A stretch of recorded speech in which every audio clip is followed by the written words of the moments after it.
What's up, everybody? Let's jump back into this video again. I want to go back and touch on a little bit from the last video and kind of give you some people that may not have known exactly what I was talking about, some background, and try to establish my stance so that people further understand it. First, thank you to everyone who shared the video, liked the video, and the support. Thank you to everyone who is in opposition to the video. It's a free country. Opposition is fine. That gives us open dialogue to discuss what's going on, try to change each other's mind. To the straight out just negative comments and threats that I received, no one's worried about you. No one's. I'm Homeland Park. I ain't worried about you. Trust me. Moving on from that. So, what we were discussing, for those who didn't know, the development issue that I was battling, that I was talking about battling with our community, has already long gone. We've already lost that battle. It was a 258 unit apartment complex and 102 homes, which was a total of 360 homes. Now we went with a petition and with people. So between the petition and the people, it would have been several hundred people. And what made me angry enough to make the video was that 100 homes got stopped in another part of town by less than a dozen people, and their concerns was a creek, wildlife, wetlands, and roads. When we went with the broad term for the rest of this video is infrastructure.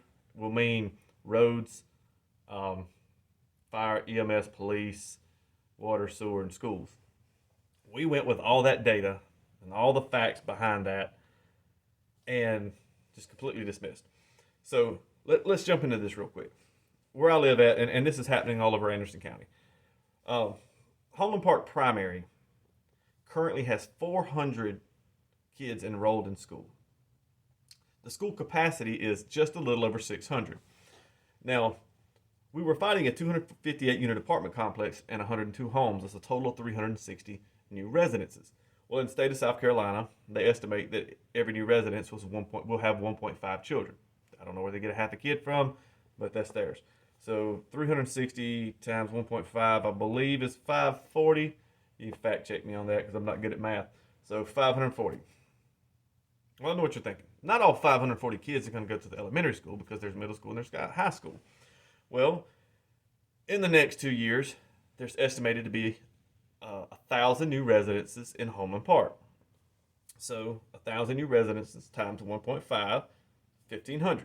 So cut that into a third, since we're talking about 3 school groups here, elementary, middle, and high school. We'll cut that to a third. That's 500 kids. So if 500 kids are going to enter Homeland Park Elementary, then that's going to be 900 kids. And our capacity is just a little over 600. Well, okay. The opposition's point of view from this was, well, wait, you have 2 elementary schools. Correct. We have Homeland Park, which is K3, I believe, through 2nd grade, and we have Arenas, which is 3rd through 5th.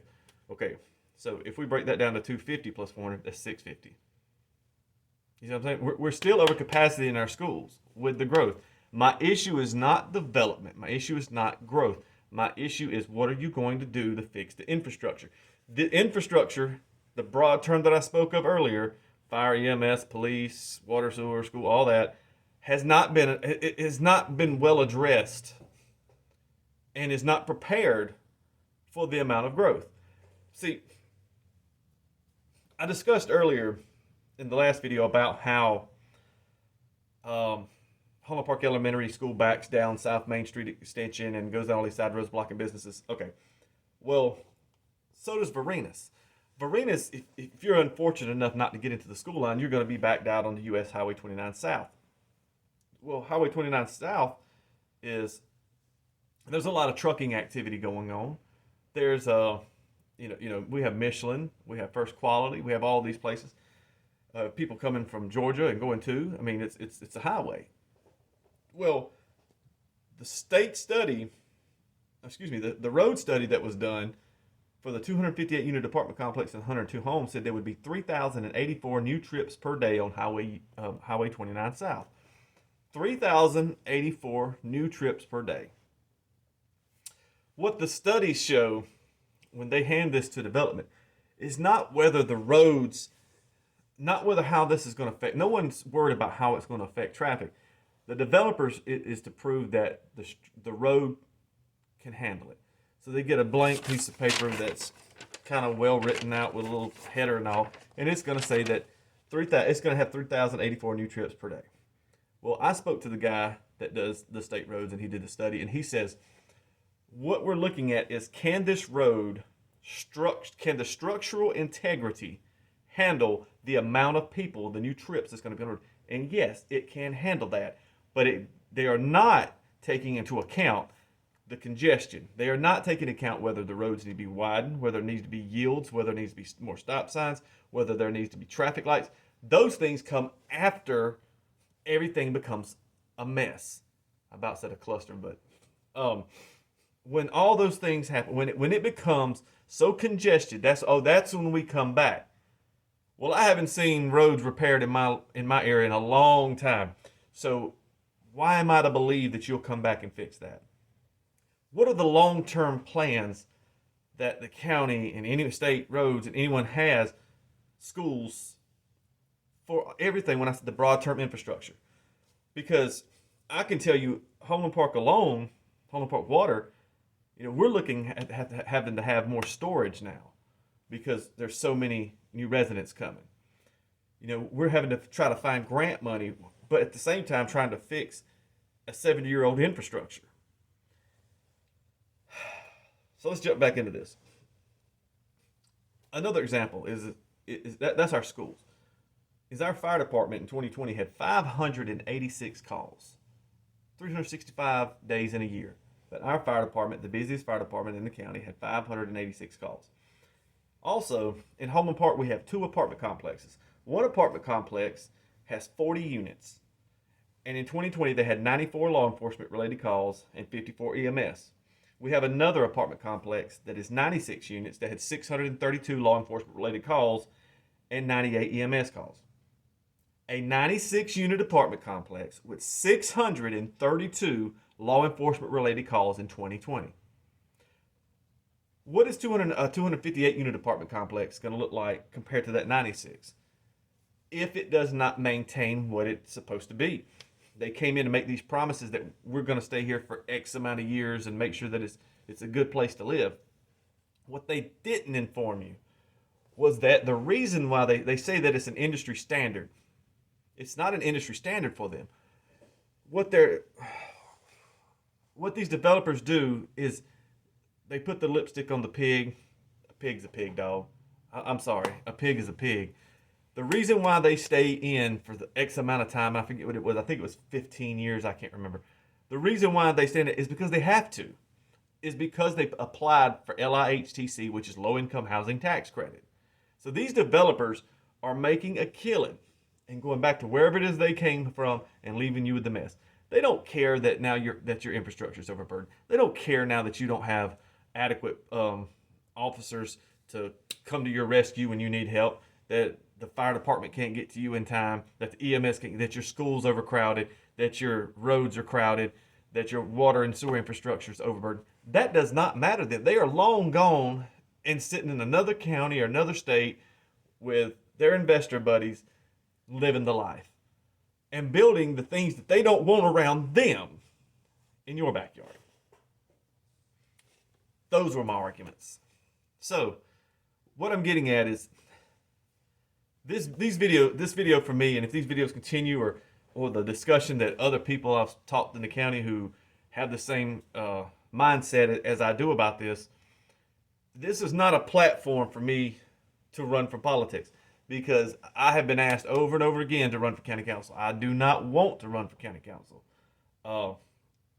It's a last case scenario for me. And who's to say I would even win, and who's to say I would even be any good at it? Because all I am, the one thing I can say is at least I'm honest, and at least I'll do my best. But that is not my goal. My goal is to bring awareness to what is going on in our county. We are getting the stuff that Greenville County doesn't want. Why are we always second?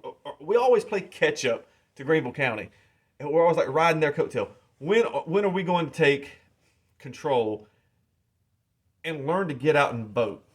Homeland Park as a whole needs to get out and vote as one, because we're split into two.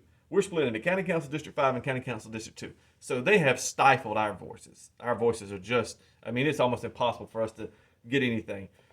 So Anderson County, we cannot continue to allow these people to run over us and use these things that are corrupt, like at-large voting, and to pass just anything they want to pass, and continue to just deteriorate our infrastructure, the broad term I spoke about earlier. Because who are you going to blame later, 2-3 years from now, when all this growth happens? I guarantee you, if you call the sheriff's office and you ask the sheriff, how many police officers do you need right now?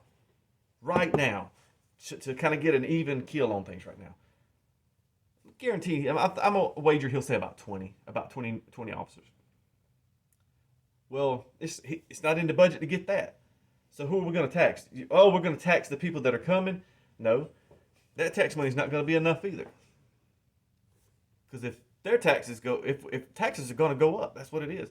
We're going to foot the bill for all this development in the long run. Because we're going to pay the taxes for our schools. We're going to pay the taxes for the roads, EMS, fire. All these things are going to fall on us. So what I'm saying is, if this is happening to you in your part of the county, or if you're where I live at, and you want to take a stand against it, get in contact with me. I am more than happy to work with people and try to, we need to address county council, and this has to come to an end. This at-large voting, this passing each and everything, and even some of the laws when it comes to the requirements of building and these things, they have been improved over the years, but some things need to slow down because we don't know what's going on with our infrastructure. All we know is that the way it sits, if we continue to allow people to build and build and build, we will be behind on everything when it comes to infrastructure. I do not want my children or your children go into an overcrowded school and now they're having problems learning and their education won't be the same. It's not about, don't let someone pull the card on you and say, oh, it's this, it's that. Homeland Park's the most diverse community in Anderson County. So that you missed me with that. If I bring my boys out into the videos, it's not going to be about race. Trust me. We'll cut that out real quick. Do not let them try to stand up on the high ground and point down at you. See, that's the problem. There's too many people punching down on us. Stop it.